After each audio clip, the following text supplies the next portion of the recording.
Mag-shortcut muna tayo. So, kagagaling ko dun sa isang estudyante. Kaya, dito na ako sa shortcut dadaan. Mas maganda dito dumaan dahil malamig, maraming puno, mayroon pang sapa. Hindi nga lang ganong maganda ang amoy ng tubig doon. Anyway, okay naman. So, ito yung likod ng school. Yan. Dito nag-o-over dati yung mga bata. Ngayon hindi ko alam kung nag-o-over pa din sila.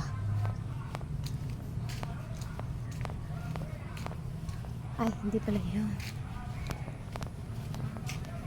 Saan na ako? Basta. Kung saan may lana. Doon.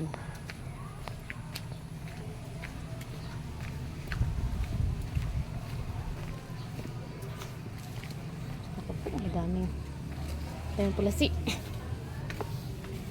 Ito yung likod ng school. Butit meron ng mga harang. Iwas over the bakod ng mga bata. Sipag naman ni ate, lawak ng ginagawa.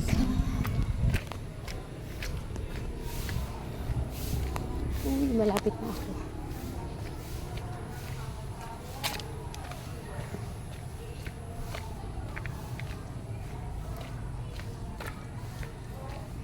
The abandoned house.